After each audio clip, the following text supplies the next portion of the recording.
Hello students, आज का जो हमारा टॉपिक है वो है प्रिंसिपल ऑफ सुपरपोजिशन। क्या कहता है ये टॉपिक, ये हम समझते हैं। लास्ट क्लास में हम लोगों ने फोर्स की वेक्टर फॉर्म को डिस्कस किया था। देन इसके बाद हम ये जानना चाहते हैं कि अब तक हमने ये पढ़ा था कि अगर there are two charges in a system Q1 and Q2 और ये दोनों चार्जेस जो हैं वो एक दूसरे पर रिपल्शन या अट्रैक्शन का फोर्स लगाएंगे, depends upon the nature of the charges. But अगर मैं कहता हूँ कि इफ़ मेरे सिस्टम में टू या टू से ज़्यादा चार्जेस है, 3 चार्जेस है, 4 चार्जेस है और वो सारे मिलकर किसी एक चार्ज पर फोर्स लगा रहे हैं, then how we will calculate the net force on the charge. उस पूरी प्रोसेस को समझने के लिए हमें प्रिंसिपल ऑफ सुपरपोजिशन को समझना पड़ता है। मैं एक छोटा सा एग्जांपल देता हूं आपको, देन इस प्रिंसिपल के हेल्प से मैं आपको इस थ्योरम के बाद, इस प्रिंसिपल के बाद मैं उसी क्वेश्चन को सॉल्व करना बताऊंगा। जैसे मैंने कहा कि मैंने 3 चार्जेस लिए और उन 3 चार्जेस को मैंने किसी इक्विलेटरल ट्राइंगल के वर्टिसेस पर रख दिया। ये 3 चार्जेस है Q1, Q2 और Q3। क्लियर है बच्चों?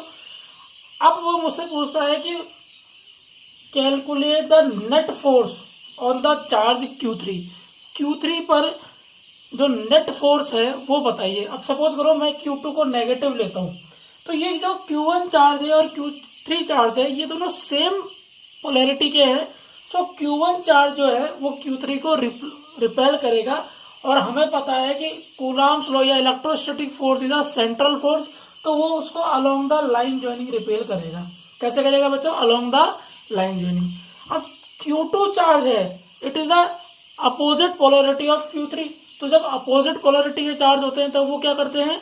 अट्रैक्ट करते हैं। तो ये चार्ज जो है इसको क्या करेगा? अट्रैक्ट करेगा। अब मुझे पता है कि फोर्स है, तो फोर्स ये दोनों फोर्स जो है ये वेक्टर क्वांटिटी है, तो जो इनका सम होगा ये एडिशन ऑफ वेक्टर के कंसेप्ट से निकलता है। तो एक्चुअल में प्रिंसिपल ऑफ सुपरपोजिशन जो है वो वेक्टर एडिशन का ही एक सिस्टमेटिक फॉर्म है। ये हमें वेक्टर एडिशन को ही सॉल्व करना बताता है। वेक्टर एडिशन जो हमने वेक्टर्स में पढ़े थे उसको यहाँ पर यूज करके हमने प्रिंसिपल ऑफ सुपरपोजिशन बताया है। तो जितना मुझे वेक्टर की नॉलेज है उस हिसाब से मैं अभी तक ये कह सकता हूँ, क्योंकि 11th क्लास में मैंने वेक्टर पढ़े थे, कि दोनों का जो वेक्टर सम आएगा वो इन दोनों के बीच में कहीं से आएगा। तो Q3 पर जो नेट फोर्स होगा वो इन दोनों के बीच में कहीं, ऐसा नहीं है कि वो जस्ट मिडिल में ही होगा, इन दोनों के बीच में कहीं लाई करेगी नेट फोर्स की डायरेक्शन। अब ये नेट फोर्स की डायरेक्शन और मैग्नीट्यूड निकालने के लिए ही मुझे प्रिंसिपल ऑफ सुपरपोजिशन समझाया गया है, और it is very important for the board purpose also, क्योंकि इससे काफ़ी क्वेश्चंस हमारे पूछे गए हैं, काफ़ी बार पूछे गए हैं। तो देखिए कभी कभार वो प्रिंसिपल ऑफ सुपरपोजिशन का स्टेटमेंट भी पूछ लेता है। तो हम प्रिंसिपल ऑफ सुपरपोजिशन जो पढ़ने जा रहे हैं उसका यूज़ आपके समझ में आया कि जब मेरे पास सिस्टम में 2 या 2 से मोर चार्जेस हैं तो किसी एक चार्ज पर बाकी चार्जेस के कारण जो फोर्स लग रहा है उस फोर्स को कैलकुलेट करने के लिए मुझे प्रिंसिपल ऑफ सुपरपोजिशन समझाया जाता है। और इसका स्टेटमेंट क्या कहता है वो देखिए बच्चों। आप स्टेटमेंट क्या कहता है कि force on any charge due to a number of other charges is the vector sum of all the forces on that charge due to the other charges taken one at a time. क्या कहना चाहता है ये मैं आपको इस example समझा रहा हूँ। फोर्स इसका स्टेटमेंट है बच्चों, ये स्टेटमेंट आपको याद रखना है। Force on any charge, let मेरे पास एक सिस्टम है जिसमें Q1, Q2 सोन Qn चार्ज है और यहाँ पर एक Q0 चार्ज है, और वो कह रहा है फोर्स ऑन एनी चार्ज, मतलब किसी एक चार्ज पर, Q0 चार्ज पर। तो any charge means Q0 charge, और ये सारे जो चार्जेस है Q1, Q2, Q3 सोन Qn, ये सारे मिलकर Q0 पर फोर्स लगा रहे हैं बच्चों। तो force on any charge due to a number of other charges, Q0 पर बाकी अदर चार्जेस के कारण force is the vector sum of all the forces. Suppose करो Q1 जो चार्ज है वो उस Q0 पर कौन सा फोर्स लगाएगा? F01। मैंने आपको लास्ट लेक्चर में भी बताया था बच्चों कि जिस पर फोर्स लगता है वो पहले आता है, तो 0 पर फोर्स लग रहा है किसके वजह से, 1 के वजह से, तो आ जाएगा F01 वेक्टर। अगर Q2 फोर्स लगा रहा है Q0 पर, तो आ जाएगा F02। क्या आ जाएगा बच्चों, F02। तो force on any charge due to a number of other charges is vector sum of all forces on that charge due to the other charges. तो किसी एक चार्ज पर बाकी चार्ज के कारण लगने वाला जो फोर्स होगा वो सभी फोर्सेस के वेक्टर सम के बराबर होगा, टेकन एट अ टाइम, किसी एक टाइम पर। मतलब जब मैं इसको कैलकुलेट करूंगा तो मैं इसको अफेक्ट नहीं मानूंगा। ये लाइन आगे भी बता रहा है कि the individual force are unaffected due to the presence of other charge. इसका मतलब ये है बच्चों कि जब मैं Q1 के कारण Q0 पर फोर्स कैलकुलेट करूंगा तो मैं ये नहीं समझूंगा कि Q2 भी तो इसको अफेक्ट कर रहा है। तो जब मैं Q1 और Q0 के फोर्स को कैलकुलेट कर रहा हूं तो मैं ये भूल जाऊंगा कि बाकी चार्जेस भी इसमें रखे हुए हैं। तो ये स्टेटमेंट आपको याद रखना है, force on any charge due to a number of other charges is the vector sum of all the forces on that charge due to the other charges taken one at a time. The individual force are unaffected due to the present of other charge. ये principle of superposition हम gravitational chapter में भी पढ़ते थे, वहां भी हमने gravitational force का प्रिंसिपल ऑफ सुपरपोजिशन पढ़ा था। तो ये उसी पर बेस्ड है। बस ग्रेविटेशन फोर्स और इसमें एक डिफरेंस क्या है कि ग्रेविटेशनल फोर्स जो होता है बच्चों वो ऑलवेज अट्रैक्शन का होता है, बट इलेक्ट्रोस्टैटिक फोर्स जो है वो अट्रैक्शन का भी हो सकता है और रिपल्शन का भी हो सकता है। इसलिए हम इसको दोबारा पढ़ते हैं। देखिए अब इसको एक्सप्लेन करता हूं मैं आपको दोबारा। तो लेट सपोज हमारे सिस्टम में Q1, Q2, Q3 सोन Qn चार्जेस है और वो सारे चार्जेस मिलकर किसी एक पॉइंट चार्ज पर फोर्स लगा रहे हैं Q0 पर। तो मैंने सपोज करो मैंने ये अभी माना कि ये जो चार्जेस है सारे सेम नेचर के हैं, इसलिए मैंने रिपल्शन का फोर्स माना है। तो दैट इज नॉट कंपलसरी, आप किसी को भी नेगेटिव चार्ज ले लीजिए तो फोर्स क्या हो जाएगा, अट्रैक्शन का हो जाएगा। तो वो मेरे रिजल्ट को अफेक्ट नहीं करेगा। यहाँ पर अगर होगा तो मैं यहाँ पर माइनस लगा दूंगा, वो मैं वेक्टर सम से सॉल्व कर सकता हूँ। तो सपोज करो अगर ऐसा है तो Q1 Q0 पर फोर्स लगा रहा है, R10 वेक्टर क्या है, मैंने आपको लास्ट क्लास में डिस्कस किया था कि डायरेक्शन क्या है। इसका पोजीशन वेक्टर R1 वेक्टर होगा, इसका पोजीशन R2 वेक्टर होगा, इसका पोजीशन Rn वेक्टर होगा, इसका R0 वेक्टर होगा। तो अब मेरी फोर्स की डायरेक्शन 1 से 0 की तरफ है, इसलिए R10 लिया। एंड फोर्स ऑन 0 1, तो 0 पर 1 के कारण वो आ जाएगा F01 वेक्टर। तो अगर ऐसा है तो जो net force on charge Q है वो आ जाएगा F according to the principle of superposition. According to the principle of superposition is the vector sum of all forces due to the other charges. तो F0 vector means net force on charge Q0 is the vector sum of all forces. तो force Q1 के कारण Q0 पर force कितना है, F01 vector plus F02 vector. F02 vector is the force on Q0 due to Q2। तो आ जाएगा F02 vector plus so on F0n vector. अगर मैं F01 को कैलकुलेट करूं बच्चों, जैसा कि मैंने लास्ट क्लास में भी किया था, तो K Q1 Q0 by R10 vector का whole square dot R10 cap. याद है बच्चों, because vector is force is a vector quantity, तो R10 cap plus K Q2 Q0 by R20 square dot R20 cap plus so on plus K Qn Q0 by Rn0 का Rn0 cap. तो this is the formula of principle of superposition.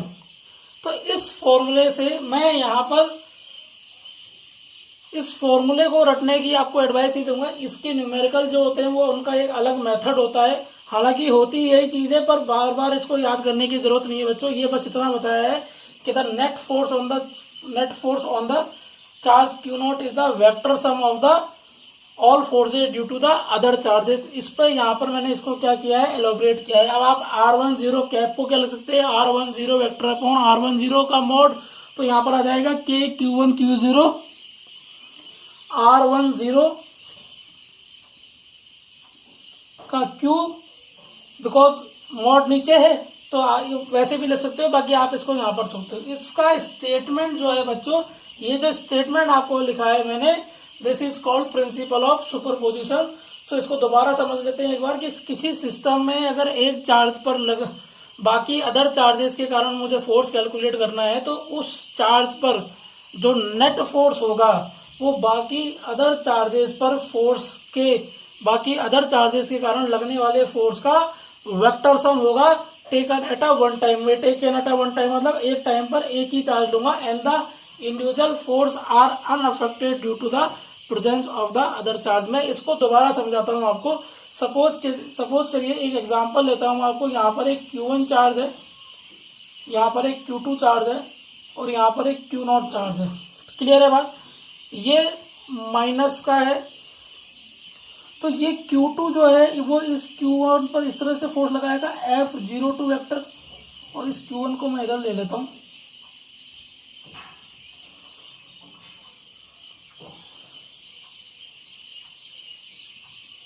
ये Q0 है, ये Q1 है, ये Q2 है। तो suppose करो ये Q1 Q0 पर इस तरह से फोर्स लगा रहा है और ये Q2 Q0 पर ऐसे फोर्स लगा रहा है, और ये F02। तो जब मैं Q1 के कारण Q0 पर फोर्स निकालूंगा तो मैं ये नहीं समझूंगा कि भाई यहाँ पर Q2 भी रखा हुआ है तो ये Q2 भी तो इसको रिपेल कर रहा होगा।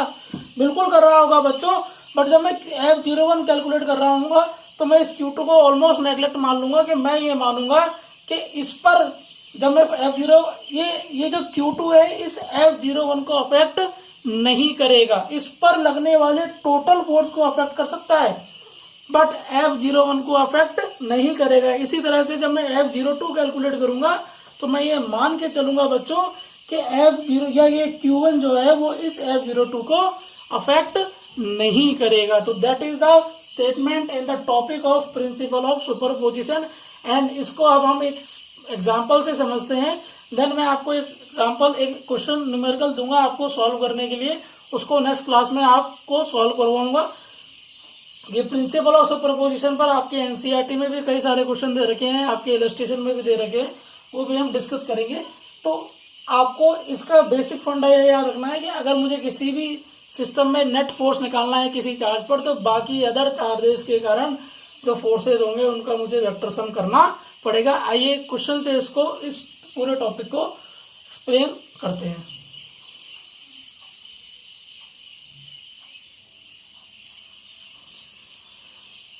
एक न्यूमेरिकल है जिसमें ये दिखाया गया है कि 3 equal charges are placed at the vertex of an equilateral triangle of side L। 3 charges हैं Q और वो किसी एक इक्विलैटरल ट्रायंगल के वर्टेक्स पर रखे हुए हैं।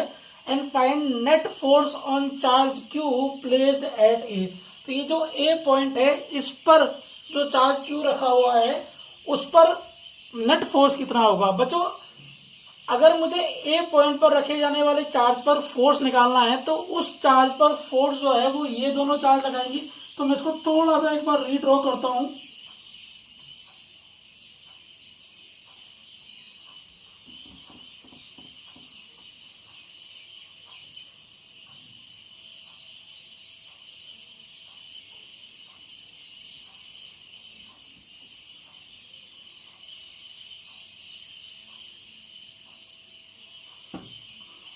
तो ये जो चार्ज है Q, ये इस वाले चार्ज को रिपेल करेगा और इस फोर्स का नाम होगा FAB वेक्टर। क्या नाम होगा बच्चों? FAB, क्योंकि A पर जो चार्ज है उस पर फोर्स लग रहा है B के कारण, और ये जो फोर्स चार्ज है ये भी सेम चार्ज है, सेम पोलैरिटी का है, तो ये भी इसको क्या करेगा? रिपेल करेगा। तो ये आ जाएगा FAC वेक्टर। क्लियर है बच्चों? तो जो नेट फोर्स है उस चार्ज A पर वो इन दोनों के बीच में कहीं लाई करेगा, इन दोनों के बीच में लाई करेगा, क्योंकि मुझे पता है इक्विलैटरल ट्रायंगल है तो ये जो एंगल होगा वो कितना होगा बेटा? 60 डिग्री। और अगर ये 60 डिग्री है तो ये कौन सा हो जाएगा? ये कितना हो जाएगा इन दोनों के बीच में एंगल? वो भी हो जाएगा 60 डिग्री। तो जो net force on charge Q, net force on charge Q क्या आ जाएगा, वो आ जाएगा F A vector is equal to F A B vector plus F A C vector. Clear है बच्चों, F A B vector plus F A C vector. अब मेरा जो ये क्वेश्चन है ये वेक्टर सब में कन्वर्ट हो गया और मुझे पता है अगर F A B vector actual में कितना है, एफ ए बी वेक्टर है K Q square by L square. अगर मैं मैग्नीट्यूड की बात करता हूं तो F A B vector actual में कितना है, K Q one Q two by R square, तो K Q one Q two K Q square, R कितना है एल, तो K Q square by L square. और अगर मैं एफ ए सी वेक्टर की बात करता हूं बच्चों, उसका भी मैग्नीट्यूड इसके इक्वल ही है, क्योंकि के Q square by L square, तो दोनों का मैग्नीट्यूड क्या है, सेम है। तो अगर मैं एफ ए वेक्टर का फॉर्मूला निकालूं तो एफ ए का मैग्नीट्यूड कितना होगा बच्चों, हो जाएगा एफ ए बी वेक्टर का square plus F A C का square plus 2 F A C cos theta. और मुझे पता है कि यहाँ पर थीटा कितना है बच्चों, 60 डिग्री। क्यों है 60 डिग्री, क्योंकि अगर ये 60 है तो ये भी 60 होगा, वर्टिकली अपोजिट है। तो अगर ऐसा है तो मुझे पता है एफ ए बी और एफ ए सी बराबर है। तो एफ ए का जो मैग्नीट्यूड आया बच्चों, मैं उसको ऐसे ले सकता है F A B square plus F A B square, because magnitude is same, plus 2 F A B square into 1/2। Cos 60 कितना होता है बच्चों, 1/2। तो ये 2 से 2 कैंसिल आउट। तो एफ ए का जो मैग्नीट्यूड आया बच्चों वो आया F A B square plus F A B square plus F A B square का अंडर रूट। तो ये एफ ए का मैग्नीट्यूड जो आया वो आया √3 एफ ए बी, और एफ ए बी कितना है एक्चुअल में, वो है √3 K Q square by L square. तो इस ए पर जो फोर्स लग रहा है एफ ए का जो मैग्नीट्यूड है वो कितना आ गया, √3 K Q square by L square. But यहाँ पर मेरा न्यूमेरिकल अभी खत्म नहीं हुआ है, क्योंकि मुझे इस फोर्स की डायरेक्शन भी निकालनी है। और मुझे पता है कि डायरेक्शन निकालने का फॉर्मूला क्या होता है बच्चों, tan alpha equal to Q sine theta या B sine theta upon A plus B cos theta. तो मैं अगर इससे निकालूंगा तो इस पर जो फॉर्मूला होगा tan इस फोर्स की जो किसी से भी डायरेक्शन, अगर मैंने कहा अल्फा तो कितना एंगल होगा, tan अल्फा क्या होगा, tan अल्फा हो जाएगा F A C sine theta upon F A B plus F A C cos theta.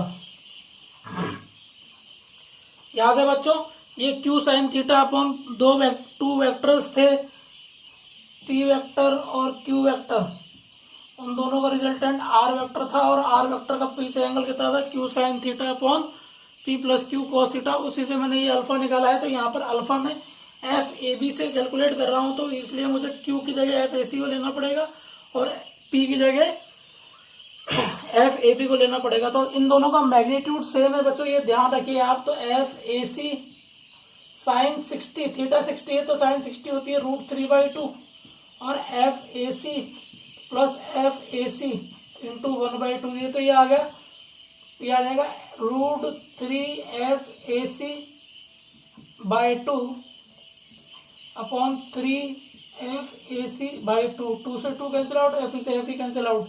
तो जब मैं इसको सॉल्व करूंगा तो tan अल्फा कितना है बच्चों, tan अल्फा है √3/3। मैंने इसको और फर्दर सॉल्व किया, √3 से ऊपर नीचे मल्टीप्लाई किया तो आ जाएगा 1/√3। तो अगर ये है तो tan अल्फा की वैल्यू कितनी आ गई, अल्फा की वैल्यू आ गई 30 डिग्री। कितनी आ गई बच्चों, 30 डिग्री। तो जो नेट फोर्स की डायरेक्शन है वो इससे 30 डिग्री पर है। क्योंकि मुझे पता है फोर्स एक वेक्टर क्वांटिटी है, तो मैं इसको वेक्टर के फॉर्म में भी लिख सकता हूं। तो इसलिए मैं यहां पर इसको वेक्टर के फॉर्म में भी लिख सकता हूं। तो एफ ए कॉस अल्फा प्लस एफ ए साइन अल्फा के रूप में भी इसको नोट डाउन कर सकता हूं। एक दूसरा तरीका है, वो भी मैं आपको बताऊंगा, जिससे डायरेक्ट वेक्टर फॉर्म में भी आ सकता है।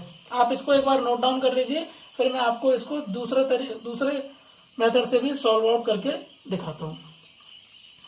तो हमारे पास इसका मैग्नीट्यूड और डायरेक्शन दोनों आ गई है। Then we will calculate the next method.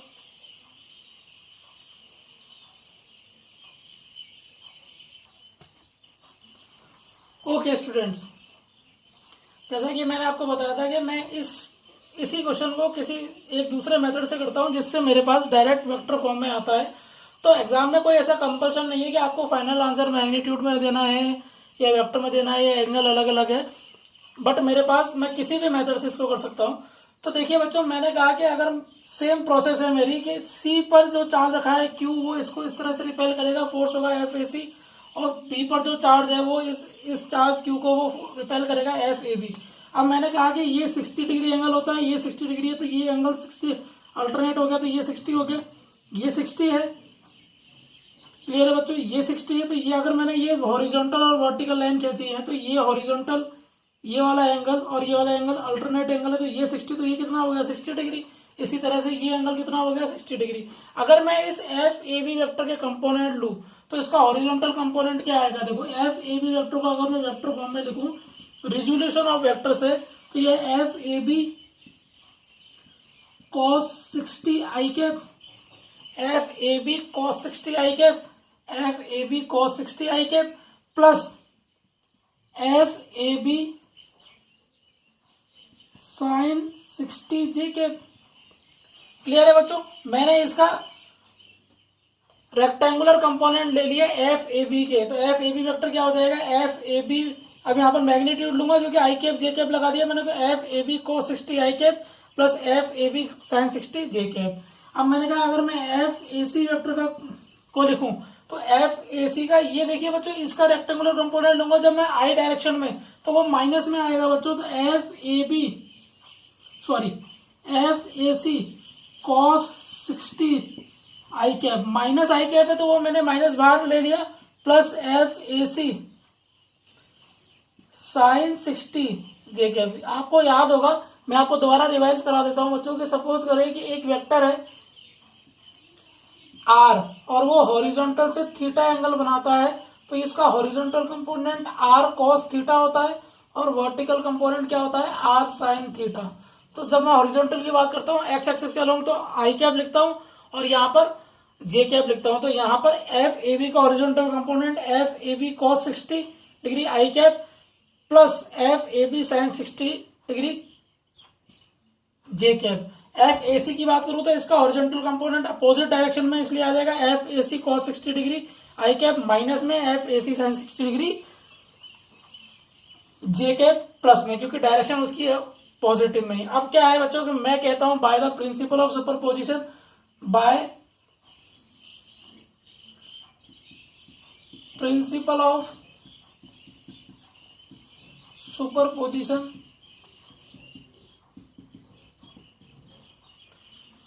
F A vector is equal to F A B vector plus F A C vector. मैंने इसको ऐड किया। अब उससे पहले मैं एक बार एफ ए बी और एफ ए सी का मैग्नीट्यूड निकाल लेता हूँ। मुझे पता है लास्ट न्यूमेरिकल में मैंने किया था कि एफ ए बी और एफ ए सी का मैग्नीट्यूड सेम है, फिर भी वो होगा K Q square upon L square is equal to F A C. कैसे हुआ बच्चों कि K Q one Q two by L square, K Q one Q two by L square. अगर ऐसा है तो मैंने यहाँ पर एफ ए वेक्टर को वेक्टर फॉर्म में लिखा तो यह आ जाएगा F A B cos 60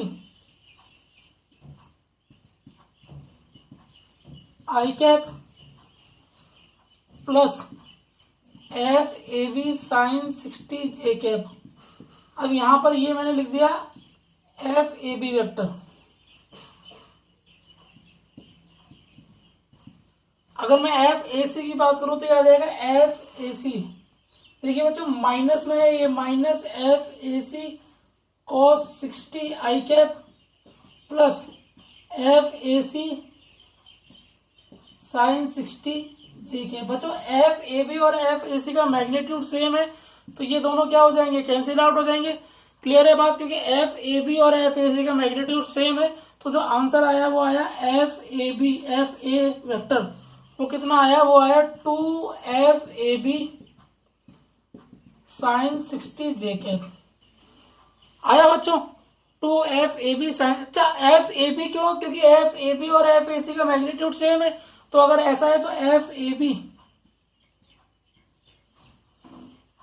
vector कितना होगा? टू एफ ए बी मतलब K Q square upon L square, sine 60 होता है √3 बाई 2 जे कैप। यहाँ से 2 से 2 कैंसिल आउट हो गया, तो ये आ जाएगा, अगर मैं इसका मैग्नीट्यूड निकालूं तो आ जाएगा के √3 K Q square by L square, जैसा कि मेरे पास पहले मेरा क्वेश्चन का आंसर आ रहा था। तो आप इसको ऐसे भी सॉल्व कर सकते हैं। तो ये जो इसको सॉल्व करिए, ये आ जाएगा √3 K Q square by L square J के।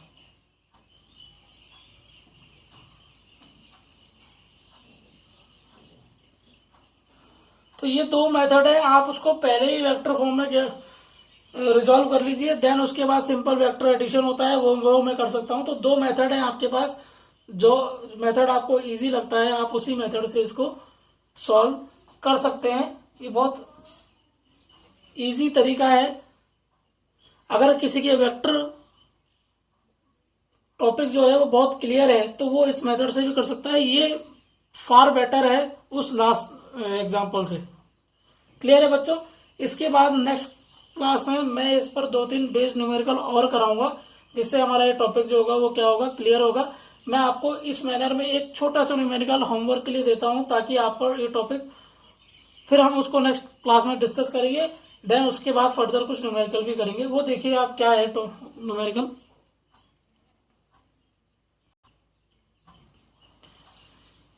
यहाँ पर एक इक्विलेटरल ट्राइंगल दिया हुआ है of side L and 3 charges are placed at the vertex of the equilateral triangle, 3 are point charges. यहाँ पर A पर चार्ज Q है, B पर चार्ज Q है, पर C पर चार्ज मैंने Q की जगह -Q रख दिया है।